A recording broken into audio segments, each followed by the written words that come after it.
Hello, good evening. Welcome back Good to Footy evening. Talk episode 9. Uh, Alright, guys, before we start, we have great panel of speakers today and great topics here. Some very interesting and hot topics. First and foremost, let me introduce the line of speakers that we have. We have Jasnesha from Milan, Malaysia. Great having you. Hi everyone, thanks for having me. Yeah, As usual, our Pua is here. Ame, thanks for yo, having what you up? on the show. It Right. is my biggest And pleasure. all the way from Stamford Bridge, our Puan representing the Chelsea team. Pleasure to be here. Right, guys, to all that's watching, first and foremost, please like, subscribe, and follow us on YouTube, Facebook, Instagram, and Twitter for more Footy Talk fan shows. Please get your fans, and we're looking forward to hear to your views and comments. This is a show, a fan talk show by the fans itself. All right, let's get into our first topic of the day. As we all know, fixtures are getting tied up here and there. But the Premier League has decided to decline the 5 subs. So, in your points, do you think is it a merit to have a 5 subs, or was it a justified reason to have a 3 sub? Wah, do you want to take up on this? Yeah, sure. I think it's not fair to go with three substitution. I think we all know which club actually voted for the decision to stick with the three substitution. Those who are struggling and those relegation struggling team actually wanted the substitution to be carried on. Unlike the top clubs who are actually fighting for silverware and playing in more than one or two or three competitions. They badly wanted 5 substitutions. Uh, Makes sense, and from their point of view, they wanted it, but unfortunately, they didn't get. And for now, all this pandemic, or despite all these injuries to the main players, to any club, not only certain clubs, to literally every football clubs in England.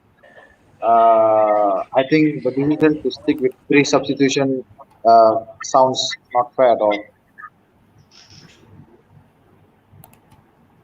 Okay, what's your thought on this? Justin is coming from all the way a Milan fan. Do you think is it a fair decision? I think the 5 sub thing is a big advantage for the big clubs because you can have in-game flexibility. So teams like Man City and Liverpool can set up for maybe 70 minutes, set up an attacking team, and then if they have a 2 or 3-0 lead, then you can rest the attacking players, bring in some defensive-minded players in. So there's better in-game flexibility because you can change your entire midfield. For example, if like Man City is playing 5 midfielders, then you can bring in like Gundogan, Rodri, or someone else who can better defend instead of going forward the entire game. So you can save energy over there as well. And then I think the other reason is like Poa just said is the big teams are playing every 3 days. There's one game every 3 days, so you can share the burden. So if you have a bigger team like 20 or 21 good players, then you can rest. For example, Salah doesn't play this game, you put in Jota, or you put in Mane this game, you take out Firmino. So I guess in that sense, it should be in 5 subs, but I can see the point of view of the smaller teams as well as to why they voted against it, because teams like Burnley, Aston Villa, and all these teams, they don't have the expensive players on the bench, and they don't have the luxury to bring in all these type of players in. But don't you think they are being a very shallow-minded here because they're not looking at the bigger picture? The fixtures are coming fast, and having this option of 5 subs also helps them, whereby their managers is also able to change tactics. We all know big teams or the smaller teams, they like to sit deep. So having 5 subs also gives them a flexibility in the formation. End of the day is they are going to bite themselves with the injuries. Yeah, definitely. I can see that point as well. I mean, if it was up to me, I would definitely bring it in. I mean, if you look at AC Milan, we have consistently used 4 subs. We don't use 5. I think the last time we used 5 was when we beat Celtic 4-2 in the Europa League. But usually we introduce 4 subs. We usually use the first one around the 60th minute, the second one around 80th, the second and third one will be 10 minutes left, and then we bring on the last fourth sub around the 90th minute. So in terms of Milan, it has been a big advantage, it's a good thing for a team like Milan to have more than 3 subs, definitely. Yeah. Ami, what do you think about this? Hello, Yeah. everybody. Okay, I'm Ahmed. Okay, basically, from what I've get by having this 4, 8, 3 or 5 subs, I think is preferable for EPL to just have 5 subs because it can somehow provide a good approach for the team that have depth and capability that they are really need to do so to prevent sightiness, and also for those team that has tactical savviness. So this perhaps can be of advantage for them. But like Jasnesh said just now, for a much lower team which doesn't possess the capability to utilize the 5 subs at hand, I think it is quite not fair for them. But due to the fact that the league are quite expensive, the dynamic of the competition are very fast right now, I think it is best for us to go for 5 subs if it is possible. Okay. Puan, do you have any different view about this? Not really. I think on the perspective of player fatigue, 5 subs is a great idea. But then I think like the main factor would be the disproportionate advantage that you're giving to the bigger sides, because like has been mentioned, right, the smaller teams just don't have the strength in depth to fully utilize this 5 subs. I mean, on the downside, like to keeping it to 3, obviously, is that if you look at Europe, the English teams aren't quite going to be like in as good a place as like Milan, for example, because they have that option of resting their players, whereas the English teams are going to be playing every 2-3 days, and their players are just going to be really fatigued. And I think that's a big problem, which I think you've seen in some of the more recent games where players have been looking tired, like teams have not been performing as well. But I think again, for small teams, this is great because it's a chance to like get points off the big boys and try and keep yourselves in the league. Yeah. I mean, we have seen it done by other teams, but let's see. It guess is going to come back to bite the teams. Having said this about fatigues, let's run through some comments we have here. We have one from Kelvin. It's great to see AC Milan fans here. Cheers to all the fans of various team. Technish, that's for you. Yes, Kelvin, it's nice. Thanks for watching the show. We miss you. Hope to see you in the next show too. Puan, there's one for you. That guy in the Chelsea is kind of cute. Jagnesh seems to be the man. El Tanik Nashmi. Thanks for watching. Fauza Jagnesh. Okay. Oh, we have one. Fantasy managers are struggling to choosing their players due to current situation. From Prakash. Yeah, Prakash. It's hard to choose the teams and players. Those that you think will perform will not be performed. Yeah, and I think it'll be even harder once you have 5 subs because people are just not going to be playing the full game. Yes. Also COVID. You never know when someone might catch COVID, so it's good to have This more random. players moving on. Okay. We have an interesting comment here. Maybe Puan, you want to take it up from Selena. Hi Selena, thanks for watching the show. To me, 5 subs seems fair, but I think we should consider to stop the time whenever the ball's out of play. No extra times, 90 minutes sharp. Okay, we have seen this in other sports, but do you think it's feasible? I mean, the extra time always gives you something special. Like Yeah. I'm actually amazed. This is coming Yes. from a United fan. It's coming from a United fan. They're known for the extra time, and it actually amazes me. no, United always has extra time lah. Even after the full whistle blown. But don't you think I mean, it's a very good point, but doesn't it take away something from the game? Yeah, I think it makes things a little more robotic, if anything. I think that sense of not knowing when the game's like exactly going to end just adds to the sense of suspense, like especially if it's Yes. a close game. Yeah, we have seen it in hockey, or rugby or two. I think it will take some time before it gets in here. Okay, guys, let's quickly move it up. Let's hope some changes come. I'm hoping for the 5 subs, to be honest. Okay, let's quickly jump to the issue that we have now. Chelsea seem to be riding on top for all the wrong reasons. despite spending millions, getting one of the best or two of the best from the Bundesliga. Are they on a slump? Puan, being a Chelsea fan, how do you feel about current situation? I mean, it's not great. Not gonna lie. We've spent what 200 million over the summer.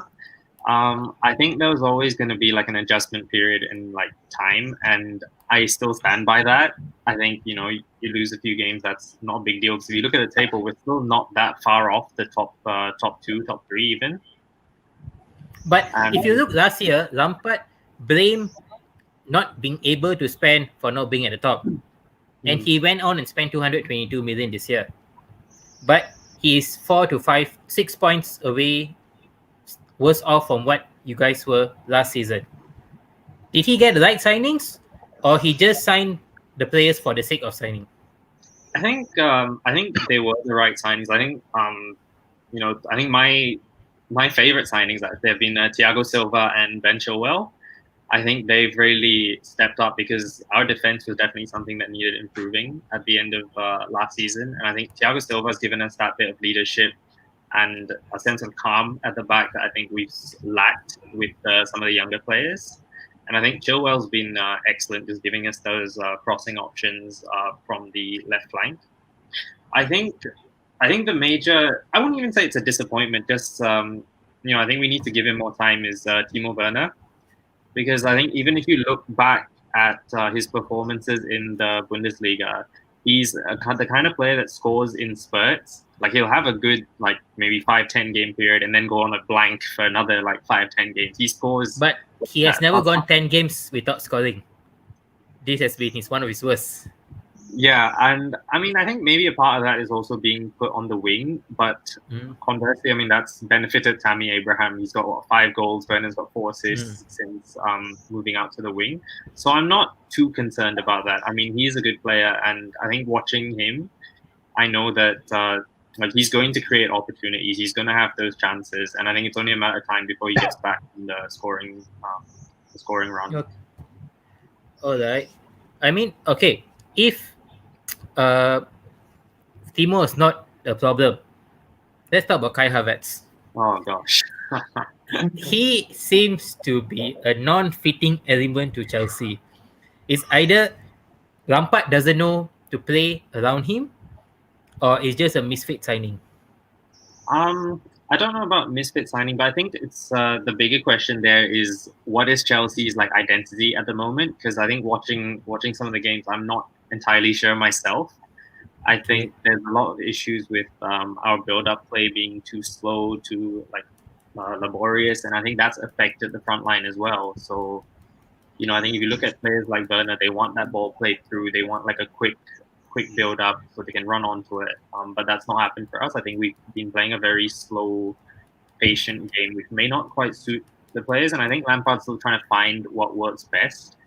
As for Kai Havertz, I mean, he's young. He's still finding his feet. It's a new league, new things, and I mean, give him a bit of time, and I think that's when we'll start to see him come through. He's at moments, but no denying he's not lived up to the preseason hype. But I'm confident that he'll get there. So you don't feel there's anything wrong that needs drastic changes in Chelsea for now? No, I don't. You just need to give time. Yeah, I think there's a bit of time. I think also watching us, again, the whole fatigue thing is really quite evident. And I think when you combine that fatigue with the fact that we seem a bit lost tactically, it's just not a good combination. But if you talk about fatigue, Chelsea has quite a good squad depth. You guys literally have players. You can do 2 teams. I mean, that's not entirely true. I mean, in that we've had injuries. I think if you look at the squad, we've not had. I don't think we've had a steady first 11 for most of the season. It's always been a few players in or out, and I think Lampard's also tinkered a lot with the formations, which I think adds the whole element with regards to our identity. But I think the fatigue is evident because the bulk of the squad is still playing games every 2-3 days, and that's not changed. And I mean, yeah, we have depth, but they're all young players still who are it's their first, second season like in the Chelsea squad and still finding their feet, I guess. All right. Justin, do you second what Puan said? Because Milan has also went through a slump, and you guys have been spending a lot to recover. So, is spending that, and also we have a comment here from Kelvin, who mentioned first season for two expensive Chelsea signings, so therefore need to be given time at least to gel with the rest of the squad. As we are aware, they might not have enough pre-season time to gel before the current season begin. Do you agree with him? Is it time that's needed, or there's something else? Actually, the Chelsea situation it reminds me of Milan in 2017. So our longtime president Berlusconi sold the team to Chinese investors, and for the 2017-18 season, we actually spent almost 200 million euros on players such as Bonucci, Musacchio, Conti, Çalhanoğlu. I think there were a few others as well. Can't quite remember, but out of the 5-6 players that we spent, only Çalhanoğlu has proven to be a success. And the main problem of that was that we did not buy players with a plan. We basically just splash out whatever opportunity came about. And I think Chelsea right now are in a situation where they do not know what is their best formation. So Lampard insists on playing 4-3-3, and there's a problem of fitting Havertz in there because I think Havertz is best suited at number 10 in a 4-2-3-1 in a number 10 role. And I think and that's why Havertz has been finding it difficult to perform in the Premier League. As for another signing, Hakim Ziyech, it's unfortunate that he's been injured because I think he's the only person that fits the right wing in Chelsea in the 4-3-3 formation. And I think I think Chelsea needs to find an identity soon. They need to find their best team, where to put Havertz. And I think I agree with what Bowen says about Werner as well. He said that he likes through balls playing through him, and I think in the centre forward role that's not the best position because if you look at their fullbacks, Reece James and Chilwell, I like putting in a lot of crosses, and Werner is not the best hitter of the ball. It's actually Giroud. But if you play Giroud, you have to fit Werner in somewhere. And on the left wing, as we have seen in the past few matches, he hasn't actually sparkled. So, and the left wing is actually, I think, best suited for Pulisic. So, when you find solutions, you have problems, and when you find a solution for that, there's another problem. So it's difficult. I wouldn't want to be Frank Lampard right now. So, Puan, what do I mean? Okay, it's a good one. I mean, that's what we think because it seems like Chelsea has just went out to get all the best players without a proper direction of the gameplay. And we have a comment here from Sina. Hi Sina, thanks for watching. Puan, are you really thinking of Lampard in the long run? Or will he even last till season end? I mean, I definitely hope he's in for the long run. I think I'm not a big fan of the whole hire and fire thing that a lot of clubs seem to be doing these days. I think managers need to be given time to mold their squad. 1 season, 1.5 seasons, that's not quite enough. I'd say, minimum 2-3 seasons. If you want to give them an identity. I mean, you look at Man United under Ferguson, Arsenal, when, the early days of Wenger, even these managers didn't start off brilliantly. They took a while to, sort of forge an identity for themselves, for the club. And, that took the club places. And I think we need to give our managers that sort of time. But unfortunately, that seems to be quite lacking these days. I mean, I think Lampard is getting the time because there hasn't been any calls for him despite the performance. But the question is, when you spend 222, you're on a borrowed time. You don't have that much of time. And when you sign players who doesn't fit your formation, that reflects to your managerial and tactical capabilities. Because you didn't want to use Giroud, you came back to Giroud. And if you know you're going to play around him, so there seems to be no identity much with Chelsea now. I think if you look at the players that we've signed, I'd say Havertz aside, I think they've all sort of fit gaps in the squad that were existing. I mean, Mendy, goalkeeper, that was obvious from day one. Defensively, as I've explained, Thiago Silva and Ben Chilwell were excellent signings. And I think we were in the market for a new striker because Drew's getting on his age. But I think Tammy Abraham has really stepped up, which has made it difficult for Werner. But I think that's a good problem to have. I think Tammy Abraham, a lot of people this season expected him to struggle and expected him to just be sitting on the bench for the most part. But he's really stepped up. He's gotten goals. He's giving Werner, Giroud fight for their money. And I think Ziyech, if he hadn't been injured, I think he'd have been a good replacement because we got rid of Willian. And that wing spot has opened up. Good. So we have another. So Sina seems to love throwing questions to you. Among the signings, who's the one that you let go from Chelsea? Who would I let go? I don't think I let go of any of them. I mean, especially given the current situation where we are playing games every 2-3 days, you can't afford to let go of any of them. But if you can swap, or just say not now, come end of the season, who is the signing that you think does not match to Chelsea or you wouldn't want there? Honestly, it wouldn't be one of the new ones. Actually, I was honestly thinking Jorginho, if anyone. Okay. Wow. Owen have said needs to Lampard needs time. Jagnish has came out and said they just went out and signed everybody. From your perspective as a Liverpool fan, you also took some time to come back and you went through the seasons of signing on and off. So how do you look at this? I agree with both.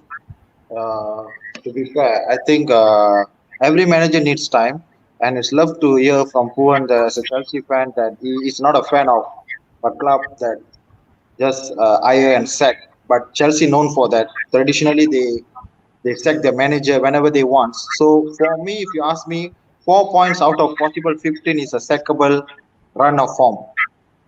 4 points out of possible 15 is sackable from Chelsea point of view, and they're known for their pedigree of sacking their managers. And yes, Lampard is getting his time, but I don't think he will get another 10 matches or 10 games to save his job. I think he quickly need to fix it, because out of these last 5 matches, possible 15 points, the only victory was against West Ham, where they clearly the second best. They were second fiddle to West Ham for almost 70 minutes. West Ham all over them, position wise, chances wise, and they were lucky to get that win. The 3-0 scoreline didn't really reflect what really happened for 90 minutes. I'm very sure Chelsea fans would agree with me. That's what happened. I watched it live. I still couldn't believe how West Ham lost that game 3-0. And yesterday against Aston Villa, early morning today, they were not convincing at all. I think Aston Villa could have won the game at the end. I definitely think so. So those 4 points itself, we can say it's lucky. He's lucky to get those 4 points. The defeat to Arsenal, that was embarrassing. That defeat to Arsenal, who is probably having their worst possible run in their Premier League history, their standings in their relegation battle. They are in a relegation battle standings, and they still end up losing convincingly. And then the defeat to Wolverhampton Wanderers, 2 late goals. They considered 2 late goals questionable from Lampard. Whether he just wanted his team to go all out until 90 minutes, or just ask the team or order the players to sit back, protect the lead. We only have 5 minutes to play. So this is the question that's been thrown to Lampard. Actually, he has to ask himself, where were the mistakes? The defeat to Everton away, that was poor. And Chelsea were poor at Goodison Park.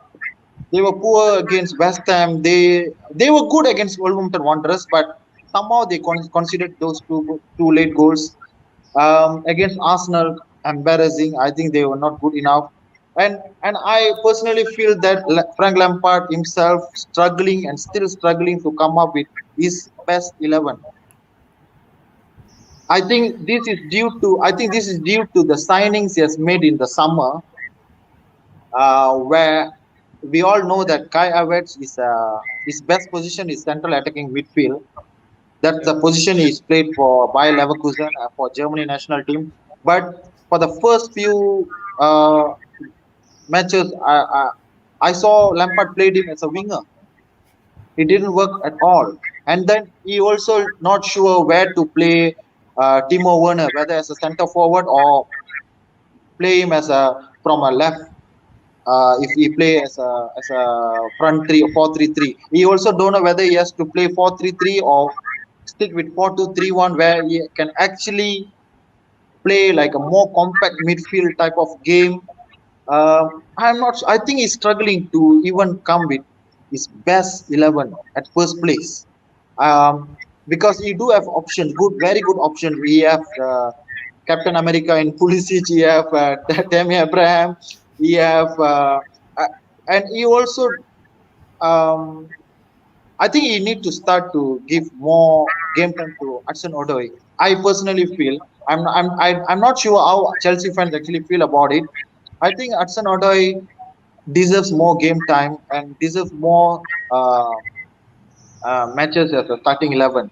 I personally feel, because I don't think Tammy Abraham is good enough for a club like Chelsea. He's a good striker, but to feel the place where the likes of Drogba, the likes of Good Johnson, the likes of, I know so many great strikers Chelsea had in the past. I don't think he's in the same league as Drogba. So that's why Lampard brought in Timo Werner. But the problem here, as Jasnesh said just now, if they try to fix a problem, there comes another problem. Okay, they try to fix it by buying Timo Werner, but when it comes to Timo Werner, when you have a good process like a Chilwell and James, but Timo Werner doesn't suit them. That's why Giroud kept scoring goals, because he's good with his head. That's why he keep scoring. Like yesterday, he's a Chilwell cross and end up with a Giroud header goal. I think, but we can't expect Giroud to play every single game, right? So that's the problem. So Lampard have lots of issues to fix. Yeah, I think at the moment he doesn't really have a plan B whenever he goes into a game. I think that's been the main issue, because if teams shut us down, whatever like game plan he's had, I've not seen a response from a Chelsea team yet. Which I think that's something that's a bit worrying, that they're not able to change their gameplay or like on the fly. Whereas you look at West Brom, for example, when they were playing against Liverpool, after half time, they were a whole new side, and I think that helped them to get the draw in that game. I mean, is Lampard just getting bailed out because being a fan favorite? I honestly think that's the only reason he's been given as long as he has, because as Ufa mentioned, right, like Chelsea just have a tendency to hire and fire. Yes. So I reckon anyone else in the dugout, they'd have been long gone by now. If from your perspective, who you think should not be in the lineup for Chelsea, and who you bringing in? I mean, I personally would like, if we are going to stick with this 4-3-3, I personally would like Giroud up front, because as mentioned, right, we have very good crosses of the ball, and I think that suits Giroud so well, and I think that was a period where that was working out for us. And I mean, if that means leaving some of the new signings on the bench, so be it. I mean, they've got to prove themselves. They've got to take the chances when they come, And if you're going to play Werner, I would say go the 4-2-3-1. Let Kai Havertz play that number 10 role, And I think that's where you're going to get the through balls that he craves. And I think that's also, something we can work on. Oh, and Sina seems to be on high on something. Just said, give us Werner, we'll give you Origi and Keita deal. So how? Would you take up the swap? No chance. No chance. Origi might give you the Champions League. Yeah, I mean, if he comes on every 2 minutes of the game. Then Sina goes on. Lampard and equivalent to Oli. Legends must stay. Stop story. What to do? We have a comment here from Sashi. Giroud is the most underrated player. He's ever reliable in the centre forward position, as the only player who can hold the ball from forward position for the midfielder to come alive. Ame, do you second this? Do you feel that Giroud has been the most underrated player and not given the recognition that he should be getting? Okay, he's considered to be one of the most underrated player by far. As Karim Benzema also referring him to be a go-kart rather than a F1 car as for himself, for Benzema. But I think Giroud is a kind of player that can score whenever he's given the chance to do, and he had the capability to do it. He even scored the Puskas goal using his back heel whatsoever, and also he is proven to be quite well in the World Cup, as he also had finally won the World Cup itself. And I think Giroud form is quite outstanding, given that the Chelsea is currently going through roller coaster ride for now. And as far as the team are concerned, basically the Chelsea's team have the good all-rounded potential. They have adequate and decent player from every part of the field, but it is Lampard who need to have the knowledge on who to use and what formation or tactical things to be implemented during the match, and also he needs to know the capability of each player and what suits them the best. I think if Lampard managed to grasp this knowledge within the borrowed time, as mentioned by our colleague there, I think Chelsea can be quite a successful team and be one of the good contender for the league as far as now, because they had won the top spot once and they stumbled right upon that spot right after. So there's something missing there. There's something that need to be fixed if they were to get back onto their right form again. All right, that's interesting. I mean, quite good insight, May. Let's hope Lampard gets it right, and let's see Chelsea coming back. But having said that, we have seen Chelsea spending money, not getting there, and we have seen this happening before to AC Milan. They were spending for 3 to 4 seasons, hundred thousands and above, millions and above, but not being there. However, this season there seems to be another story. It seems to be finally Milan has reborn. We are seeing them at the top, at the pill, right there. Are you all going to get back a title since 2010? Zagnish, being an AC Milan fan, I know it's exciting times now. Going through all the tough. I mean, you still haven't grabbed it yet, but watching your team leading and staying undefeated, how's that feel? Well, I mean, my team Milan, I mean, where do I start? We have had so many dark times, but finally everything is looking bright. You should see our Milan Malaysia WhatsApp group. The group is absolutely lit right now. It's fired up. It's Exciting. everyone. It's going wild in that group, and Yeah, it's going wild also in the WhatsApp in the show today. We have Milan fans all over. Zaim, Zaim, Milan fan here. Nice. Zaim, see you. Dizila. Oh, more Milan fans here. It's good because. Sorry. Yes, go on, Jagnesh. No, I mean, we have now gone 26 league matches unbeaten since football returned since the pandemic in June. We have never lost a league game, and to Milan fans, that's something foreign. I mean, we have beaten the top teams in Italy: Juventus, Lazio. We have beaten Lazio twice since football returned. We have beaten Napoli away. We have beaten Inter. The other small team from Milan, you might hear of them. And so, Yes. And we are the only unbeaten team in the top 5 leagues so far this season. So, and I can actually attribute a few factors to that. So there's 3 main factors: the team management / our manager Stefano Pioli. Milan fans like to call him Padre Pioli, which means Father Pioli in Italian. And the second factor is our recruitment.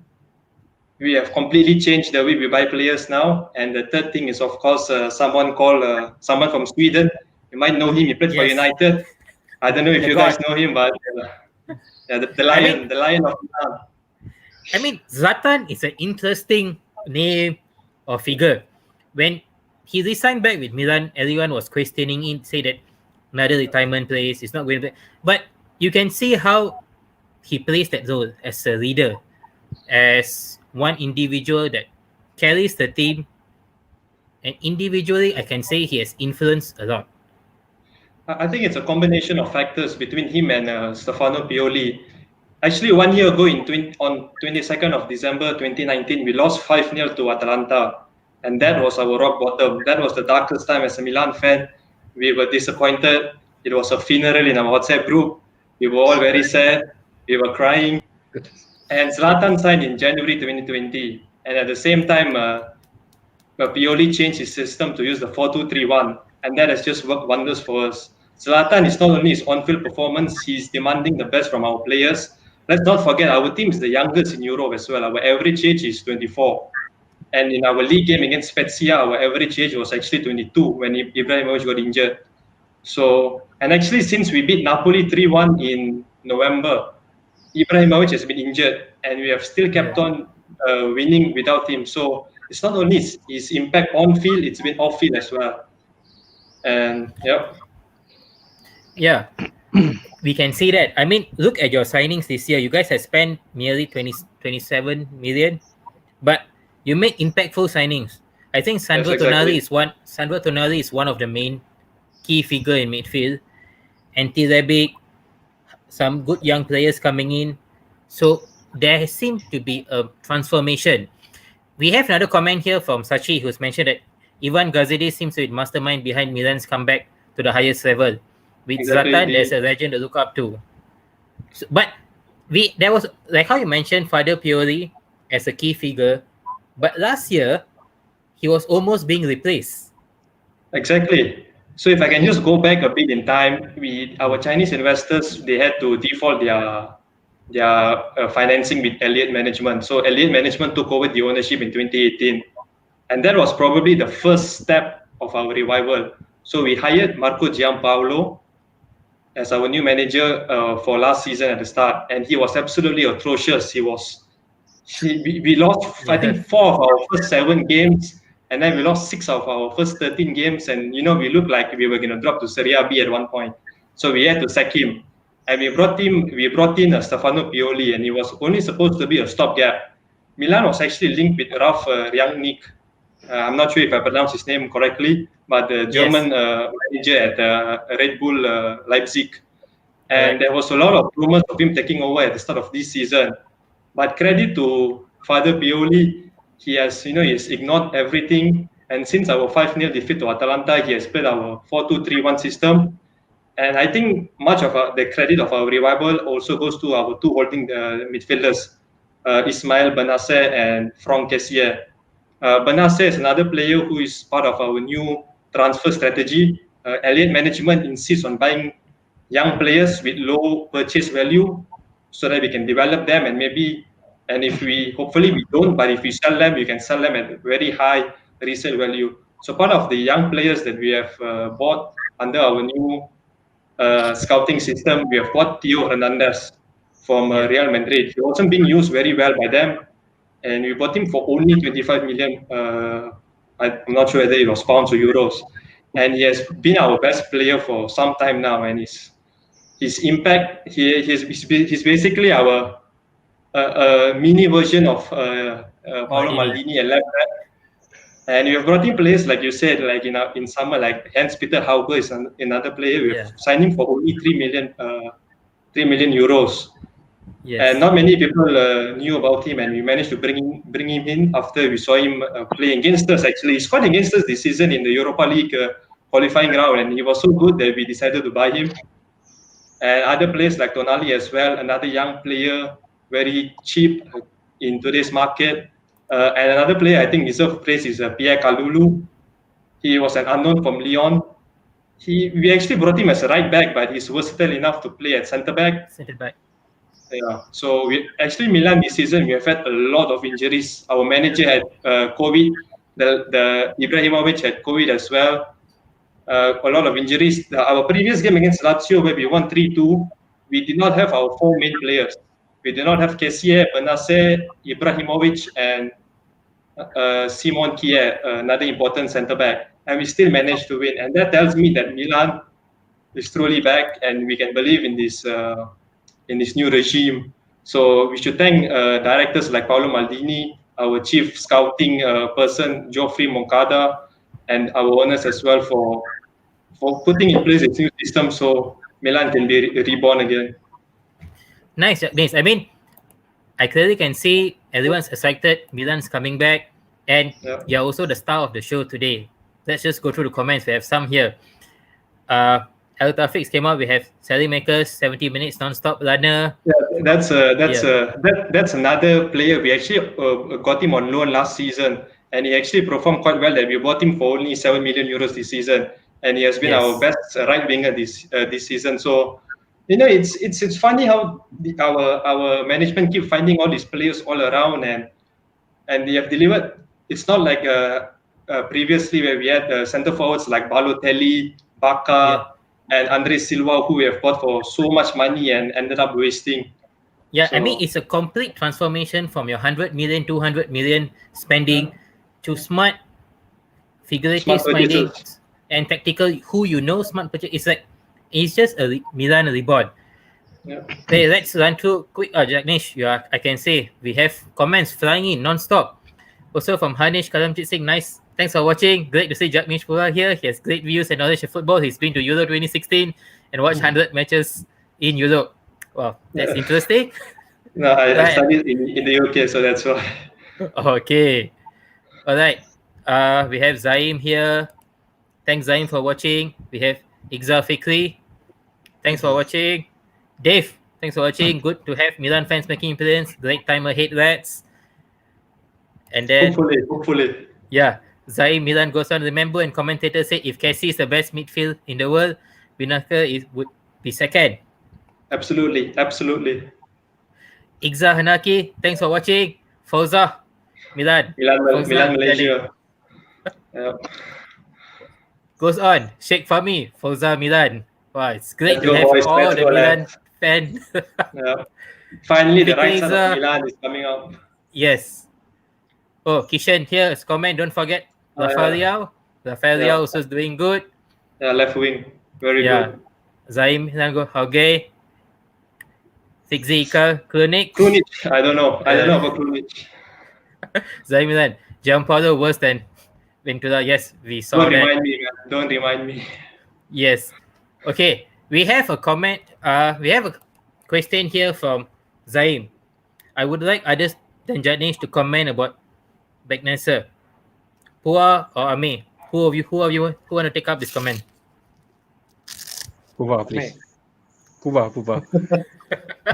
Pua. No, to be honest, I've watched only 4 or 5 Milan matches this season, and he is very impressive. And as our Milan brother here quoted just now,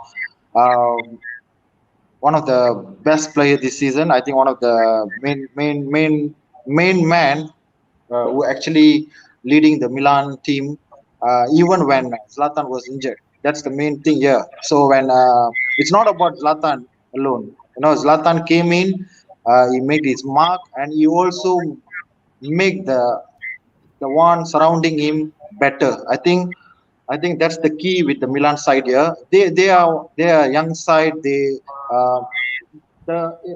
first 5 matches this season, the only worry for me was someone that always wants Milan back on top because they are my Italian club. I always fancy them when it comes to Italian football because I always admire their pedigree winning the European Cups. They symbolizes Italian football. They represented Italy better than anyone else. So I always wanted them to do better, and it's good to see that. But my only worry for the first 5, after 4 or 5 matches, whether they can be consistent or not, whether they can be consistent throughout the season.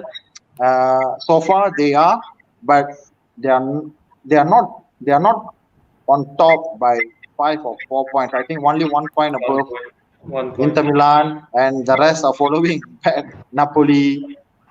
Even AS Roma mathematically is still there. Napoli is still there. So But what, do you think Juventus, that- of course, Juventus. I mean, Juventus, 9 in a row. they didn't had much of a fight lah. But do you think, Jagnesh, there is a change of direction? AC Milan is going through a transformation similar like Liverpool, ups and down. I mean, at one point in time, both of you were playing 2 Champions League final in the span of 3 years. One went to Milan, one went to Liverpool. So is the leadership that is changing it? But during during those 3 years, I think Milan was still winning their domestic league. But unlike Liverpool, we were in much worse condition, if you ask me. But Milan started to sink because of the aging squad, and they failed to plan for that earlier. So to develop the youngsters. But end of the day, the key for it, because Liverpool, we have come a long way also. 30 years to win the league title. We have faced. So you need to tell Klopp to don't repeat Milan's mistake. No, we have done the mistake. Especially during Roy Hodgson era. I don't know why we appointed him. I don't know. And if you look at the players we have purchased during Roy Hodgson era, until today it's unthinkable. I'm still wondering why we have signed certain players. Same goes to Milan. They did the same mistake. It's not about, in the end of the day, it's not about quantity, it's about quality. Even if you buy 2-3 players, if they are quality players, if they will be useful for the next 2, 3, or 5 years, then that would be the, I would rate that signing as the best signing. That's the issue with Chelsea this season. I think they bought players for the sake of buying. Okay, for the sake of buying. That's the mistake Milan did few years back. And after their Champions League run, their glory days, they're winning the domestic league and also European competition. Liverpool, I think end of the day, it's down to the recruitment policy. I think any club in world football, if they get it right when it comes to their recruitment policy, they will be good in the long run. I think the biggest difference all of us have to realize is that money between AC Milan and Liverpool. Liverpool, let's not forget, they bought Virgil van Dijk for so much money, and they bought the best goalkeeper in the world, Alisson. But we had to sell Philippe Coutinho for under 30 million to do that. That was a very good investment as well. But for Milan, we don't have money because in the Italian league, it's a bit different. We do not own our own stadium, so we don't get ticketing money from that. And of course, the Italian league is not, our television broadcasting rights does not sell nearly as much as the English Premier League, so we don't get that share of the pool as well. So that's why I think our directors like Maldini, we have put in this buy cheap, implement them into the right system with the right guidance like Pioli, and hopefully we can go on the right path like Liverpool. And also Klopp had a few years to properly cement his position as the right man to lead Liverpool 3-4 years. I think he came in 2015, I think, or 16, if I'm not mistaken. 5 years. And so he had some time to bring in players like Salah, Firmino. They weren't there when he came in. So hopefully Pioli, he'll be there for a long time. And no big team by our strong players like Benacer, Kessié, Leao, Rebic. Çalhanoğlu has been linked to Man United, but hopefully he signs a new contract. And hopefully, let's hope for the best. Okay, there's a comment here from Zaid. Scudetto, are you confident you can bring it home? I think three things that I think there's three factors. The first thing is injuries.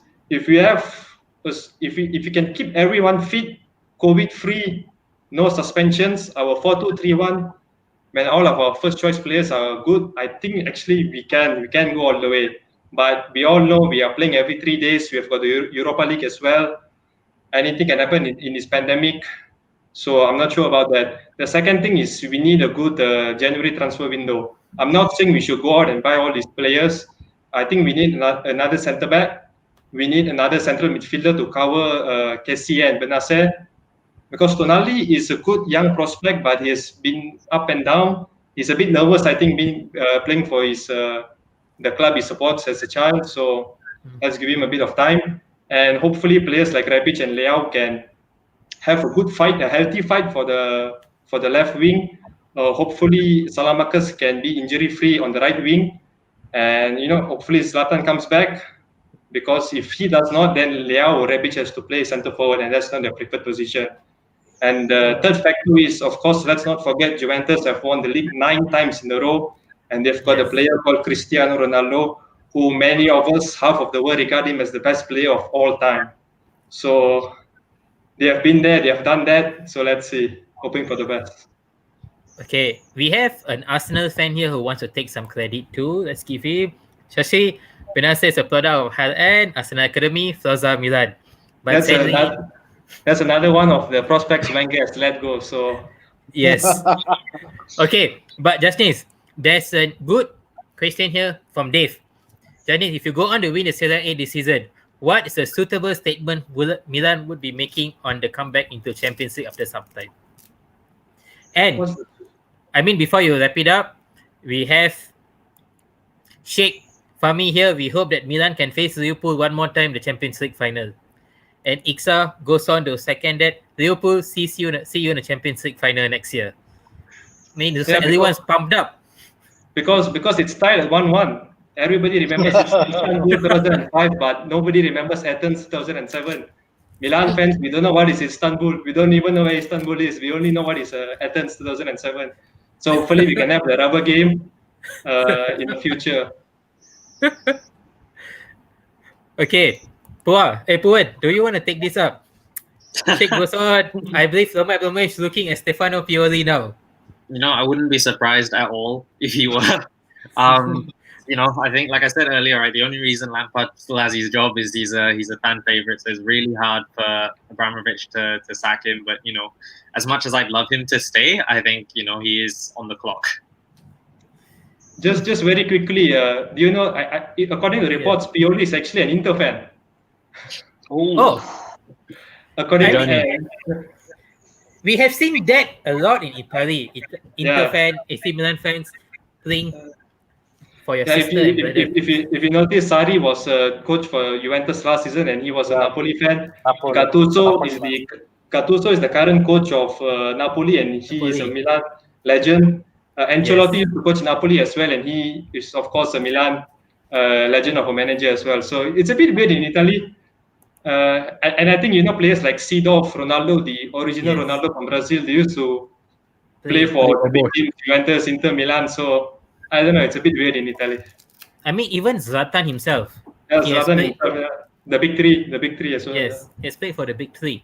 I mean, it's really great to see all the Milan fans, and we also have a comment here from Kelvin. Thanks, Kelvin. We'll keep watching the show. It's great to see Milan fans here. Cheers to all the fans from the various teams. So, yes, Forza Milan. Hope you guys get up there. But having talked about Milan being the great winners in Champions League, we had comments talking about Milan winning Champions League. Can Mauricio Pochettino deliver the Champions League to PSG?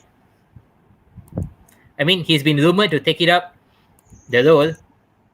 Do you think he has enough to deliver it this time? Okay, first of all, before we proceed to Pochettino's part, I'd like to also talk about Milan.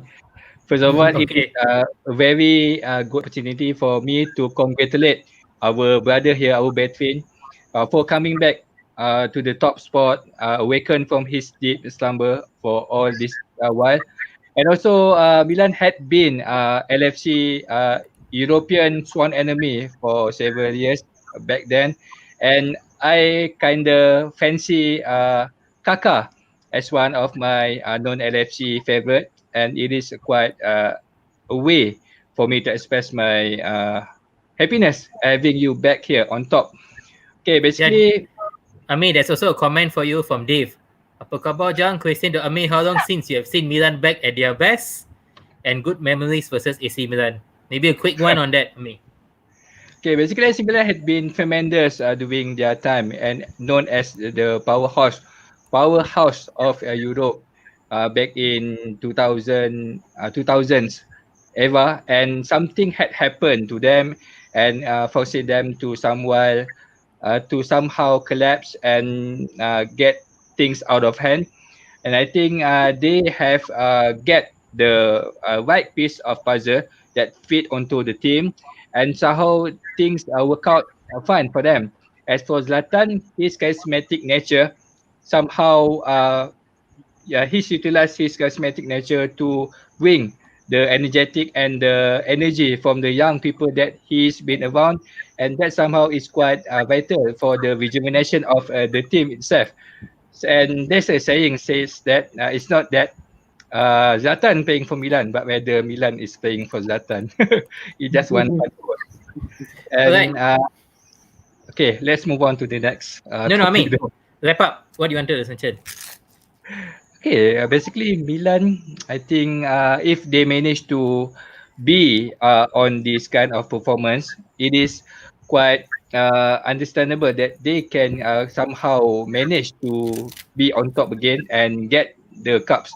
It is somehow annoyed and irritating to see one team dominate the league, and it is quite a spectacular moment to see Pirlo, who is now the current manager of Juventus, seeing his last team and ex Milan player to see his team be on top of his on their performance, and he's on the other side of the river watching them from afar. It's such experience for me if they were to Yeah. be happen. Yes, I mean, let's hope Milan to come back. I mean, most of us from the 70s and 80s grew up watching Milan. They were great team, beautiful. I mean, me myself, I supported Lazio, but Milan was a beauty to watch with all the great Yeah. talents there. So I want them to come back. I don't want Juventus there. I hopefully Juventus. I mean, it's not nice watching the same team winning over and over again. It's getting too Yeah. good. Hopefully, you guys break that duck off. Let's see the best. Now let's move on to Mauricio Pochettino. Puan, being from London, London teams, he has been your rival with Spurs. He did bring Spurs up a little. He made them rival Chelsea to an extent.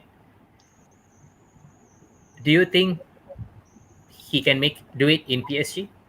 I mean, Because I PSG, I we all know they only won the Champions League. Yeah, I mean, I think he's a great manager, and I think he was fantastic at Spurs. He really like put them on the map because they were utter trash before that, But I don't know if he's the right fit for PSG. I think when I look at PSG, I think they're very much a team of individuals, and I mean maybe it's good for them because Pochettino's he brings a very homely vibe to the squad. And I think that togetherness might be something that PSG need. But at the same time, I feel like there are too many strong individuals there, and there's a lot of behind the scenes drama that could derail any efforts that he puts in. Okay. Poa, do you think he has enough? Dinesh, thanks for watching. Dinesh came on with amount of ego in PSG. Good luck. Puan has mentioned back of the scenes issues, everything. Can he handle the ego? You have let's go with just two individuals, Pape, Neymar. I personally feel he's a better manager compared to Tuchel, so I think it's an upgrade for them, and I think they got a better manager in Pochettino.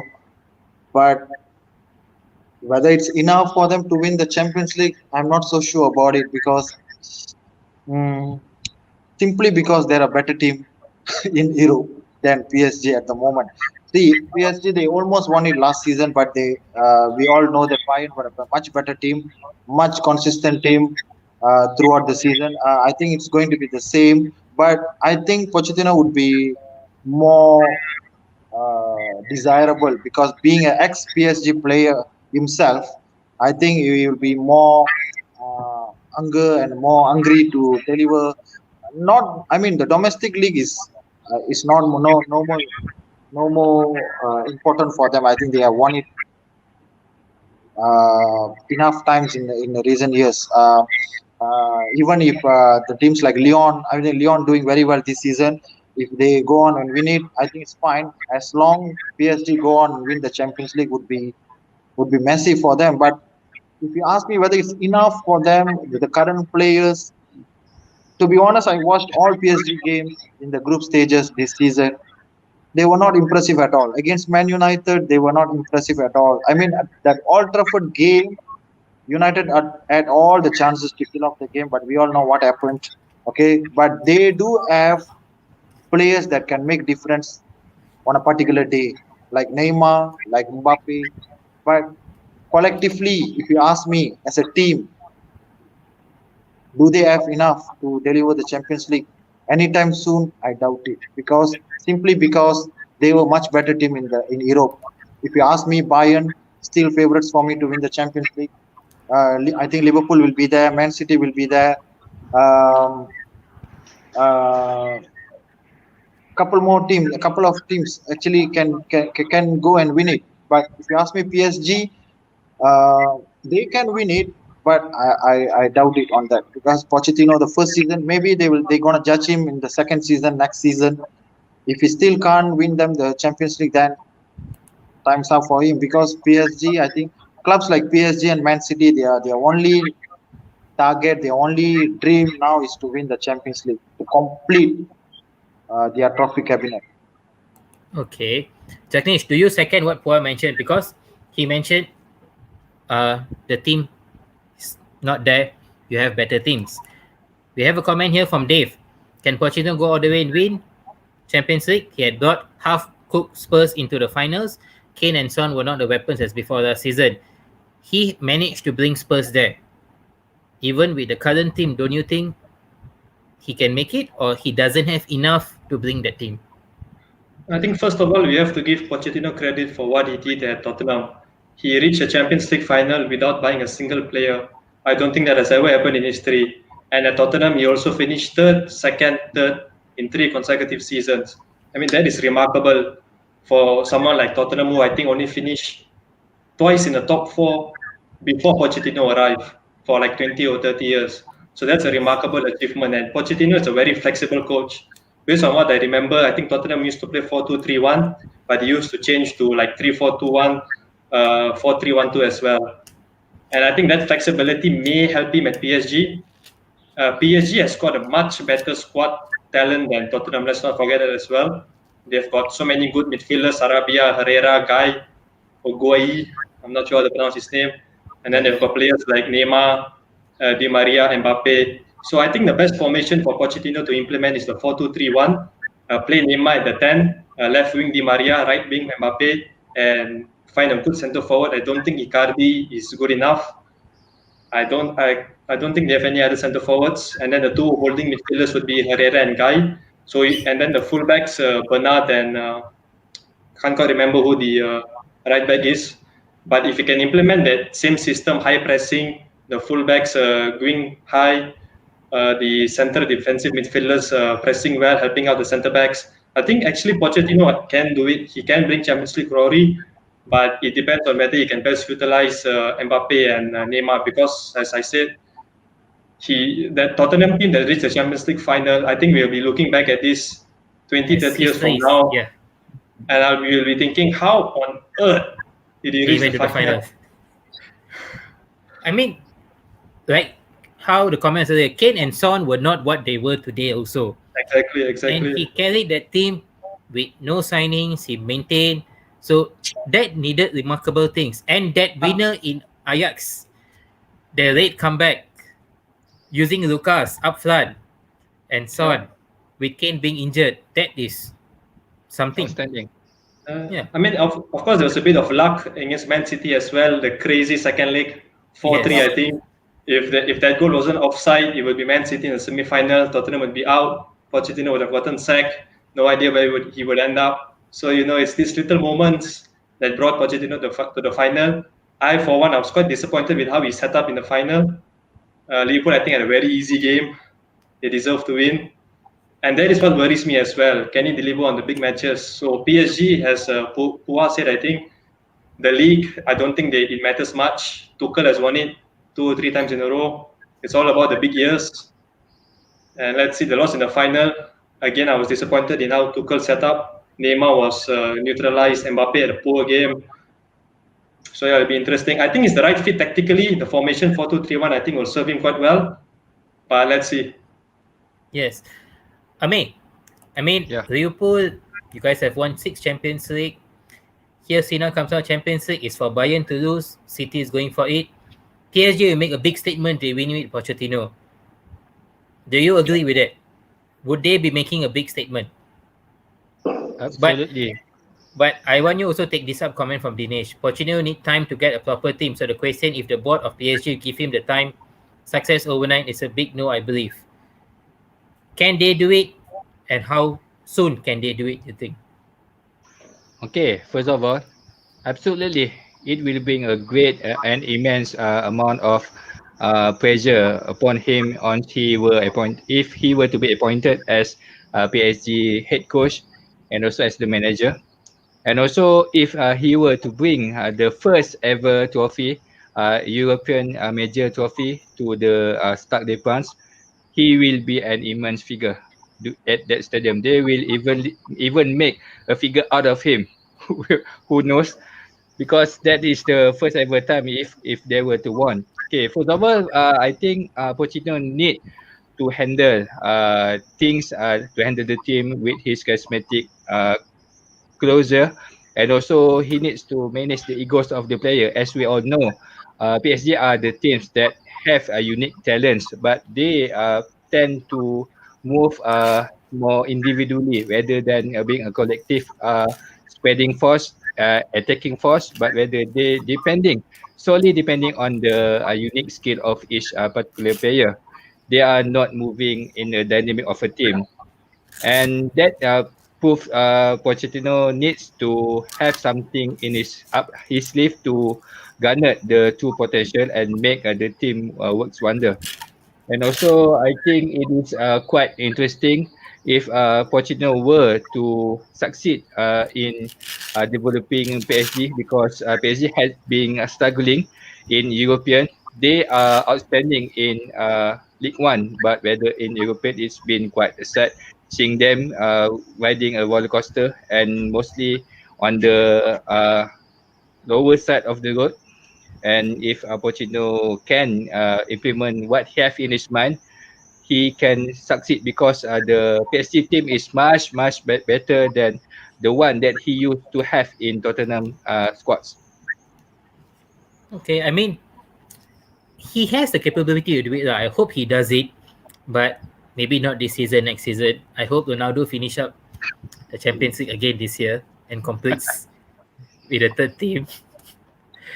Amir, there is a comment here for you from Azlan. Hi Amir, thanks Azlan for watching the show. Balan, see you guys. Okay, so in short, I'm just going to ask you all a quick one. Do you all think in how many years can Pochettino deliver the Champions League to PSG? Jack Nish, I start with you. With money, 3 years. They have money, so money is not a question with PSG. Yeah. Poor?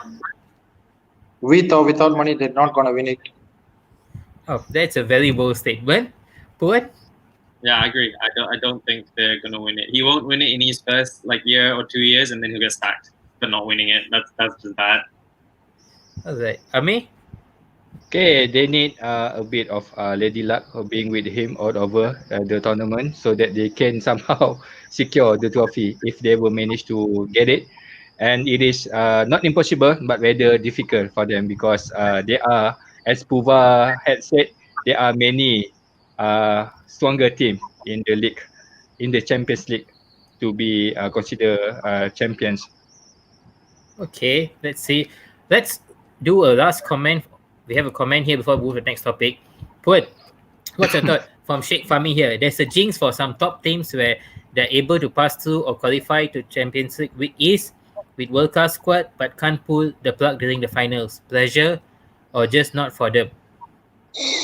I think it's a combination of factors. I mean, pressure definitely plays a part, and but I don't think it's the whole story though, because I think the players in these teams, they are big game players. Pressure shouldn't really be affecting them. And sometimes I think it's just on the day. Maybe tactically you're not set up right, or it's luck's is not on your side sometimes. I just think back to when Chelsea won the Champions League against Bayern. I mean, this was a squad with Ryan Bertrand playing for us, and we won the won the Champions League. That game, Bayern could have beat us by 5 goals, but the woodworks on our side. Robin missing that penalty, like when he missed that, I was like, yeah, we've won it. That's just it's just one of those days. So sometimes I think it's just beyond your control sometimes. Yeah, Liverpool won it with Jimmy Traore on the side. Could you please Dave. don't remind? Okay, could you please don't remind us about the finest left back we ever had, please? Zagdesh, you are the man of the show again. Dave has fabulous thoughts, Zagdesh. Hope to have you in the coming show. Yes, great insights from you. Dave, take note, you're spelling his name wrongly. Oh, Sina goes on. I think shorter time compared to how long Ole will take to win it with United, but I just don't think they will win it. Something missing over there, and that's hard. They have stars instead. I mean, let's not go on United and Ole. With him in charge, I don't think so we'll be winning anything. So, but yeah, talking about stars at heart. Danish, do you think they have the right mentality in that team? Dave has gone, the right fit is to get mentality instilled in those individuals in the squad. Not many could match the current mentality monsters. We have seen many moving to PSG, but do they have the drive to win, or is just not there? No, I mean, like Puan said, Neymar has scored in the Champions League final. He's a big time player. He's a big money player. And Mbappe has scored in the Champions League final. So he's been there, he's done that. So these are two big name players. The question is maybe players like Di Maria, who has been there for a long time, but has not quite made it. Do you know what I mean? And then the midfielders as well, Herrera, Sarabia, I don't know if they are top level. And the defense is a bit, I think Marquinhos is very underrated, one of the world's best, I think, in my opinion. But his partner, Preston Kipembe, I've got question marks over him. I think the fullbacks, Bernard and I can't quite remember. I think Florenzi is the right back. I don't think they are world class, so they need coaching, they need direction, and they need an identity to do well. All right. Okay, let's see on that. But now, hopefully, Poch gets it right or gets the mentality right there. We hope that he wins a trophy. He deserves a trophy in his CV. Hope that he finally gets it with PSG. But talking about trophies, we had one coach that won 5 and one that won 1. But the one got the manager of the year. Very bizarre. Very bizarre is an understatement. Let us get the Liverpool fans to take it up first. Wow. Objectively, honestly, do you think did Klopp deserved it? No, honestly, even Klopp himself have told this that he don't deserve it when the shortlist came out.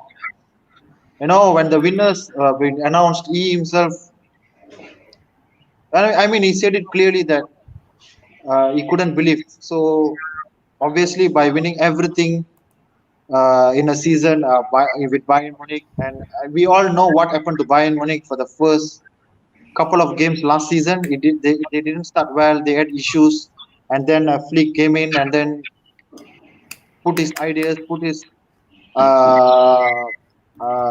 tactics, ideas, and then Bayern were unstoppable, and they deservedly won every single trophy available in Europe last season. So Flick deserved it all day, but we all know this kind of bizarre things it used to happen in these voting systems.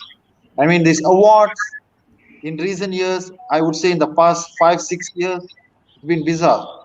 Even when it comes to best players, best goalkeepers, people say that different people are voting for the different category. They have named Manuel Neuer as the best keeper in the FIFA 11, but the best goalkeeper for the individual award gone to Alisson. See, it's not about I'm being a Liverpool fan or not. We have to be fair. We have to be honest here. So, without being any bias, I would say Klopp. I mean, he deserved it deserved to be mentioned as the final 3 in that shortlist. He deserves to be there alongside Bielsa. I feel so. But to win the thing, I don't think it deserved it. I think It has to be Flick all day. It's not even close. As you guys said that by winning 5 compared to by winning 1. So and All and right. I even myself can't believe that they give to The Klopp. the same person for the second consecutive year. It never happened before. Yes. We have, I think, a comment from Kishan. Kishan, I don't know what you're smoking. In my opinion, Ole deserves to win it. Who is Klopp? Who is Hansi? Kishan, I don't think so. Ole would win. He will win the Best of the Wheel award. Okay, Three what? semifinals. Three semifinals. 3 semi-finals. Let's get to finals first before we talk about him Yeah, taking an award. It's very frustrating to watch Manchester United now from a fan. But do you think we have a Sina? We have a comment here from Sina. Sometimes if you're good lah.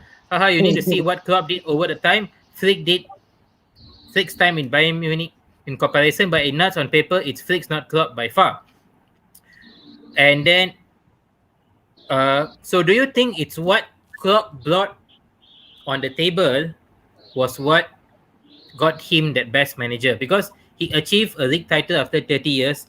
Hansi Flick, yes, he won 5 titles, but let's be very honest, Bayern Munich has been dominating the German league. There's not much of other competitors. Yeah. Yes, he brought back the Champions League, but they have done that in the last 10 years. They have done it. It's not a success that was not missing for 30 years. Was that time factor in this decision? I think not so much the time as it was that for Liverpool, winning the league was a lot more against the odds, right? Like you mentioned, Bayern have been dominating. For them to win the league, to win the German Cup, it's not a huge deal. It's something as a manager of Bayern Munich, you're sort of expected to do. Whereas with Liverpool winning the league, I think that was a lot more like above and beyond, because it's not something that one would have expected. And yes, the whole 30 years like plays into it a little bit, but I think Klopp transformed Liverpool, and it was a lot more than just the one title versus 5. I think it's that doesn't really tell the whole story. Okay, Justin, do you second them? Because Klopp transformed Liverpool, but Hansi Flick also transformed Bayern. Yes, he won 5 trophies, but he took over from Bayern not performing well. They're supposed to be winning it, but they were not winning it. Look, in short, for me, of course, Flick should have won it.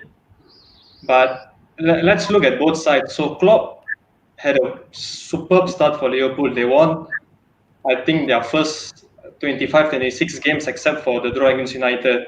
And in the Premier League, that is very difficult to do, especially when you consider over the festive season, they play so many games. It's all crammed into one season, into a short period of time. I mean, so for Klopp to continue winning with the Liverpool team is a big achievement, and for them to end their 29-year wait is something that's really good. It's something to be proud of. But let's not. And Klopp did fail in the Champions League as well. He did lose to Atletico Madrid, and there were no excuses, in my opinion. Fair and square, the loss to them, and I think that's a blemish on Klopp's record. Whereas for Flick, when he came in, he's similar to Stefano Pioli. He was a stopgap, actually. He was only there temporarily for some time, and he completely transformed Bayern Munich. He instilled discipline. He had a tactical awareness into the team. He played with an identity, and I think Bayern, they only lost to Leverkusen and Mönchengladbach, if I remember correctly, and they won every single Champions League and German Cup game. And they also beat Barcelona. They also beat Barcelona 8-2. And I know people will say that Barcelona were an aging team. They were in a downward spiral. But how often do you see a team get smashed 8-2 in the Champions League quarterfinal? And I haven't even mentioned that Barcelona had Messi in their team. So it's a remarkable achievement by Flick. So for him to not, I think he only failed to win 3 games during his time. I'll repeat that he only failed to win 3 games during his time, and still he has not been appreciated with the awards. So I mean, these awards, I think it's a popularity contest. I saw the voting, and some of the lesser nations in other regions of the world, they voted for their best players, Salah, Mane, Firmino, and their best coach is Klopp. So I mean, that person might have been a Liverpool fan voting for this. So I don't know if it's the right way, but I mean, it is what it is. So in my opinion, Flick hands down. Especially if you see over the past few years, whoever wins the Champions League. I think even Klopp, when he won it in 2019, he said had Pochettino won the Champions League final in 2019, he would have been standing there as the winner in that year. So I don't know. For me, Flick all day, every day, all year. Yeah. Ami, Yeah. what do you think? We have a comment here from Sina mentioned he won a league by margins that other leagues in the world cannot reach or compare to. We have the competition by far, record margins, perfection in modern times, not invincible. That's only Arsenal. Yeah, but Man and City reached 100 points as well, though. So yes. Then we have a comment here from Tanabal. Hi Tanabal, thanks for watching. Klopp, it was close call, but that moment of effect of winning the title after 30 years, that moment when he made Liverpool feared in Europe, the moment when he made players stars, the moment when he value of players made headlines in transfer market, what else? But yes, he did those, but that's what he achieved the year before last the year, title given to him. Yeah. But let's be very frank. Last year, he did not deserve it. I mean, do you agree with Pua? It should not be him? Or you have another opinion on this? Okay, basically I have two opinions. Basically, I like to have a different, to look at things on different perspective. Okay, basically on hands, Flicks out far, outstandingly left Klopp behind with 5 major trophy, and Klopp just won one. That's on paper itself. The performance was very outstanding. But on the other hand, I like to choose this unpopular opinion. Okay, basically I like to give some kind of boleh kita kata macam satu perumpamaan lah. I don't get the word in English. Hansi Flick just got onto the bullet train. He is replacing the driver on a bullet train, and the train go boom. But And even Klopp, as a driver, you need to know how to maneuver the train. yeah, he got that knowledge, he got that experience to handle the train, and plus the train itself is very fast moving things. And Klopp, on the other hand, using the old Datsun Sunny to won the league. He just repair, overhaul the car so that it can be a brand new one, and somehow not using the speed, but rather using a bit of tactical and luck and sheer will, he managed to get the title that we had long gone since 30 years. So basically, on that kind of different perspective, I think both are quite adequate to win the title. And as far as Klopp had win it a year before, and for now, Hansi Flick, if the merit was given on the performance, it is his. But rather, given the fact that the best award voted, people tend to use vote to get the result. I think Hansi won the achievement, but rather Klopp's won the heart of people. That's my Alright. say for that. We have a comment here from Dinesh. He's a hardcore Manchester United fan. Klopp deserves it because of the timeline Liverpool took to win it. Bayern is running the show yearly. The sentiment won at the end of the day. Klopp deserved it. Okay, I mean, we have a mixed feelings. I mean, everyone has their own opinion on this. Yeah. Let's hope Hansi Flick is able to replicate his achievement to win it. Or, as Dave mentioned here, Klopp 2 for me, 0 for the other 19 managers. Respect, respect, respect. I think he's copying from Jose Mourinho. Okay, guys, talking about sentiment, I think all of us love football and we're sentimental to it. I think we can go on and on. We're already reaching our 1 hour, 30 minutes mark. So let's call off for the day. We had great insights, great comments. Justin, you were amazing. Thank you. Thanks getting the Milan guys over. We hope to see you in the show again. If I can just give a quick shout out to the Milan Malaysia WhatsApp group, the Yes, Milan do Malaysia it. WhatsApp group. I mean, when I first started supporting Milan, I did not think that there were many Milan fans in Malaysia. I thought we were very few. But ever since I like the Facebook page and joined the WhatsApp group, it's nice to see that there are other fans. And Milan, we always play at 2:45 or 3:45 in the night. It's quite nice. It's quite motivational to see so many other fans wake up at that odd hours discussing about a team which is so many miles away. I mean, it's just quite nice to discuss tactics, and hopefully we can continue this good run. And if there's any Milan fans out there that are not connected in the WhatsApp or Facebook group, please join us. We're all very welcoming. There's a great camaraderie in the group. And yeah, hopefully, Forza Milan, sempre Milan. Yeah. Yeah, and we also from Footytalk want to give a shout out to thank you Milan Malaysia for lending Janesh to us. Forza Milan. Hope you guys bring back the Scudetto. Hopefully, number 19, I think. Yes. Yes. And Pua, great having you as usual. Ame, thanks for coming in. Puan, hopefully Lampard gets the time. And thanks, man. Any last shout out from you? No, thanks for having me. All right. Okay, guys. To those has been following us and watching us, thanks for your time. Please continue.